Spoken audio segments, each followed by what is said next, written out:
American president Donald ട്രംപിന്റെ ഏറ്റവും പുതിയ പ്രഹസന പ്രസ്താവന ഇപ്പോൾ സമൂഹ മാധ്യമങ്ങളിലാകെ ചർച്ചയാവുകയാണ്.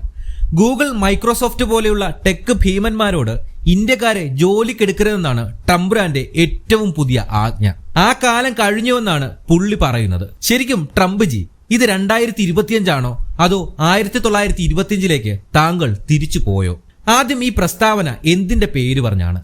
ട്രംപിന്റെ അഭിപ്രായത്തിൽ ഗൂഗിൾ, മൈക്രോസോഫ്റ്റ് പോലെയുള്ള അമേരിക്കൻ കമ്പനികൾ ഇന്ത്യയിൽ നിന്ന് ആളുകളെ ജോലിക്കെടുക്കുന്നതും ചൈനയിൽ ഫാക്ടറി തുടങ്ങുന്നതും അയർലാൻഡിൽ ലാഭം പുകഴ്ത്തിവെക്കുന്നതും അമേരിക്കയോടുള്ള വഞ്ചനയാണെന്നാണ് ഡൊണാൾഡ് ട്രംപ് പറയുന്നത്.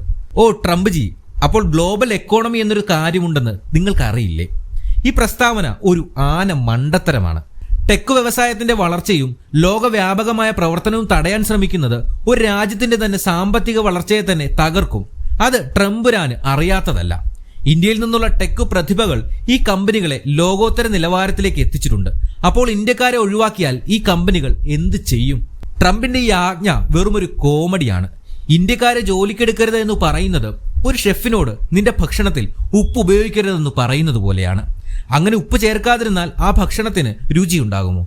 ഇല്ലല്ലോ. അതുപോലെ ഇന്ത്യൻ ടെക് പ്രതിഭകളില്ലാതെ ഈ കമ്പനികൾക്ക് രുചി ഉണ്ടാവില്ല എന്ന് സാരം. വാസ്തവത്തിൽ ട്രംപിന്റെ ഈ പ്രസ്താവന ഒരു അതിമോഹമാണ്. ഉദാഹരണത്തിന് ഗൂഗിളിന്റെ സിഇഒ സുന്ദർ പിച്ചെ ഒരു ഇന്ത്യക്കാരനാണ്. മൈക്രോസോഫ്റ്റിന്റെ സിഇഒ സത്യനാഥല്ലേ ഒരു ഇന്ത്യക്കാരനാണ്.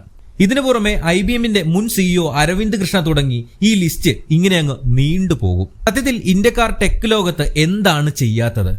ഇന്ത്യക്കാർ ഈ കമ്പനികളുടെ തലപ്പത്ത് മാത്രമല്ല, ടെക് വ്യവസായത്തിന്റെ നട്ടെല്ലും കൂടിയാണ്. 2024 H1BC വിസയിൽ 70% ഇന്ത്യക്കാരാണ് അമേരിക്കയിൽ എത്തിയിട്ടുള്ളത്. ട്രംപിന് ഇന്ത്യക്കാരെ ഒഴിവാക്കാൻ പറ്റുമെങ്കിൽ ഈ കമ്പനികൾക്ക് അവരുടെ 70% വർക്ക് ഫോഴ്സിനെ എവിടെ നിന്ന് കണ്ടെത്താനാകും?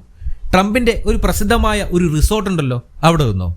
ട്രംപ് എപ്പോഴും വിളിച്ചു പറയുന്ന വിവരക്കേടുകൾക്കൊപ്പം മാത്രമേ ഈ വിവരക്കേടിനെയും കമ്പനികൾ കാണൂ. അതിലും ചില പ്രധാനപ്പെട്ട കാരണങ്ങളുണ്ട്.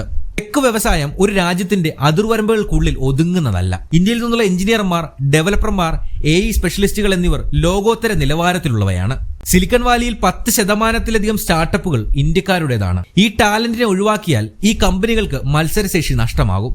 പുറമെ സാമ്പത്തിക ലാഭവും. ഇന്ത്യയിൽ ഓപ്പറേറ്റ് ചെയ്യുന്നത് കമ്പനികൾക്ക് ചിലവ് കുറഞ്ഞതാണ്. ഇന്ത്യയിലെ ടാലന്റ് പൂൾ ഉയർന്ന ഗുണനിലവാരമുള്ളതും ചിലവ് കുറഞ്ഞതുമാണ്. ട്രംപിന്റെ അമേരിക്ക ഫസ്റ്റ് പോളിസി കമ്പനികളുടെ ലാഭം കുറയ്ക്കാൻ പോകുന്നുണ്ടോ? ഒരിക്കലുമില്ല. ഇനി ഇന്റർനാഷണൽ മാർക്കറ്റിലേക്ക് എത്തുമ്പോൾ ഗൂഗിൾ, മൈക്രോസോഫ്റ്റ് എന്നിവ ലോകമെമ്പാടും പ്രവർത്തിക്കുന്ന കമ്പനികളാണ്. ഇന്ത്യയിലെ ഉപഭോക്താക്കളും ഒരു വലിയ മാർക്കറ്റാണ്. 2024 മാത്രം ഇന്ത്യയിൽ 700 മില്യൺ പ്ലസ് ഇന്റർനെറ്റ് യൂസേഴ്സ് ഉണ്ടെന്നാണ് കണക്ക്. ഇന്ത്യയെ അവഗണിച്ചാൽ ഈ കമ്പനികൾക്ക് മാർക്കറ്റ് ഷെയർ നഷ്ടമാകും. ട്രംപ് ജി, നിങ്ങളുടെ ഈ ഐഡിയ ഒരു ബോളിവുഡ് സിനിമയിൽ പോലും വർക്കൗട്ട് ആവില്ല. ട്രംപിന്റെ ഈ പ്രസ്താവന കേട്ടപ്പോൾ എനിക്ക് ഓർമ്മ വന്നത് ഒരു പഴയ സിനിമാ ഡയലോഗാണ്. ഗാന്ധിജി കണ്ട മദ്യവിമുക്തമായ കിനാശേരി. അമേരിക്കയിൽ ജോലി ചെയ്യുന്നവർ അമേരിക്കക്കാർ മാത്രം. ഇന്ത്യ, ചൈന, അയർലൻഡ് എല്ലാം ഒഴിവാക്കുക. ട്രംപ് ജി, അപ്പോൾ ഗൂഗിളിന്റെ സെർച്ച് എഞ്ചിനും മൈക്രോസോഫ്റ്റിന്റെ വിൻഡോസും ഇനി അമേരിക്കയിൽ മാത്രം ഉപയോഗിച്ചാൽ മതിയോ? ഒരു കാര്യം മറക്കണ്ട, ട്രംപിന്റെ ആ പ്രസിദ്ധമായ റിസോർട്ടിൽ പോലും ഇന്റർനാഷണൽ വർക്കേഴ്സ് ഉണ്ടെന്നാണ് റിപ്പോർട്ടുകൾ പറയുന്നത്. അപ്പോൾ സ്വന്തം ബിസിനസ്സിൽ ഇന്റർനാഷണൽ വർക്കേഴ്സിനെ ഉപയോഗിക്കാം. പക്ഷെ ഗൂഗിളോ മൈക്രോസോഫ്റ്റോ അത് ചെയ്താൽ വഞ്ചന. കൊള്ളാം. ട്രംപിന്റെ ഈ പ്രസ്താവന വെറും ഒരു ശ്രദ്ധ നേടാനുള്ള ശ്രമം മാത്രമാണ്.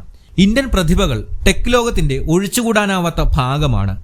ഗൂഗിൾ, മൈക്രോസോഫ്റ്റ് പോലുള്ള കമ്പനികൾ ഒരിക്കലും ഈ ടാലന്റിനെ ഒഴിവാക്കില്ല. കാരണം അവർക്കറിയാം, ഇന്ത്യയിലെ മനുഷ്യവിഭവ ശേഷിയില്ലെങ്കിൽ അവരുടെ വളർച്ച തന്നെ മുരടിച്ചു പോകുമെന്ന്. കുറച്ച് നാളുകൾക്ക് മുൻപ് ട്രംപ് ഇമാനുവൽ മാക്രോണിനെ കുറിച്ച് പറഞ്ഞത് അദ്ദേഹം മാധ്യമങ്ങളുടെ ശ്രദ്ധ പിടിച്ചുപറ്റാൻ നോക്കുന്ന ഒരു ഭ്രാന്തനാണ് എന്ന രീതിയിലാണ്. സത്യത്തിൽ അതിന്റെ ഉത്തമ ഉദാഹരണമായി മാറുന്നത് ട്രംപ് ജിയാണെന്നുള്ള കാര്യം അദ്ദേഹം മനസ്സിലാക്കുന്നില്ല.